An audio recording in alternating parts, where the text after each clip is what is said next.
Hey guys, this week I decided to focus my speech on the discrimination against Muslims. I particularly looked for articles and information to guide me about Muslim discrimination in America. I was younger when September 11th happened, and I don't really remember anything before then specifically Muslim related. I don't even know that I even knew anybody that was Muslim at that time. But I know that after that, it seemed that everyone in America, the world around, and even me at that age, noticed that Muslims were here, and everybody was kind of scared of every single Muslim they seen. I found an article that the legal director of the Pennsylvania ACLU stated in an article titled Anti-Muslim Discrimination in 2019 that after September 11th, there was a hyper-vigilance about Muslims. As a result, you have some law-abiding Muslims who are unfairly targeted and punished simply because they are Muslim. I think that's exactly what happened. People were scared. People kind of used September 11th and blamed every single Muslim instead of those that were actually charged in the events that occurred on that day.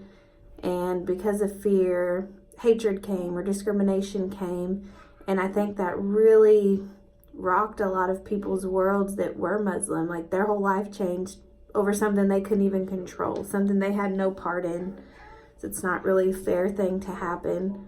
You had anti-Muslim groups, or people wanted Muslims out of the country, or people that were Muslim that were probably actively living in America around just towns or in their homes and neighborhoods that found themselves, their lives probably altered. People just changed the way they viewed them because of something they had no control over, just based on the discrimination. They were Muslim, that's it. In 2017, an article titled Many Americans See Religious Discrimination in the U.S. by David Maskey included a survey of Muslim Americans that stated, among U.S. Muslims themselves, many say that they have experienced specific instances of discrimination, included being treated with suspicion, singled out by airport security, or called offensive names. It's just sad to me that stuff like that happens just based on something so out of your control. But it happens every day. These people are fighting a battle that it seems like they can't win. We go to war, we do things as a country, and it's geared towards Muslim countries, Muslim people, and people that have no control over that are the ones that are suffering. We were just at the beach this weekend, and my little cousin was swimming in the pool. She's five. And a Muslim girl got in the pool. She was all wrapped like she was, like they're supposed to be. They can't swim in a bathing suit. She had her head wrap on, and my little cousin was like, why is there a ninja in the pool?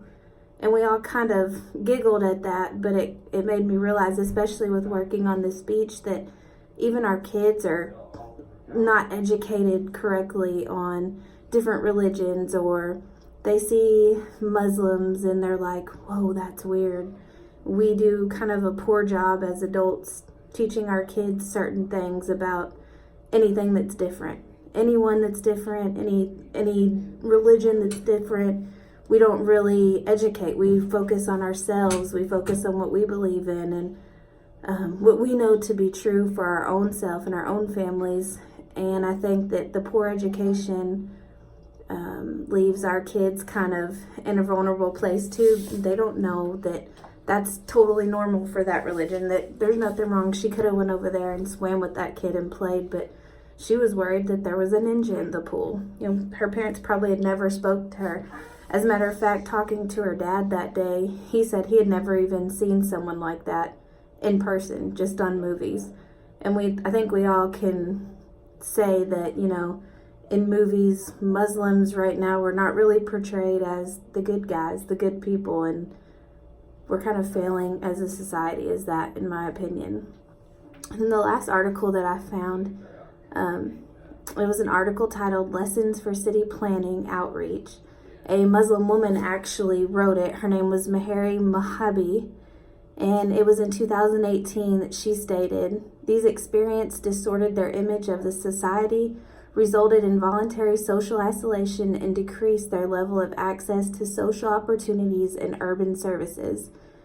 The article was really just based on Muslim Americans, how the discrimination kind of affect them. That one particularly was focused more on women, and how they felt after discrimination happened, or like they couldn't even walk in the streets and feel comfortable. People would stare, people would say mean things, or they lost like their roles in society as community leaders, in like their neighborhoods and stuff, or employment opportunities were negatively impacted because they were Muslim.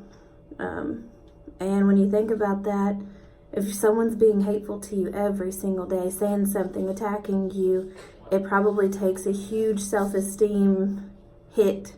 Those people are, instead of being their joyful selves or walking around and feeling like they can have an impact, they're hiding. They're in their house. They're feeling like they can't go out. And I think we just need to come together as a whole and educate ourselves, educate our kids, and realize that the discrimination on Muslim people as a whole, it's very real. It's a very real part of our society today, and come together to try and resolve the issues so that Americans can just feel American, not Muslim, not this or that, just American, and better our society.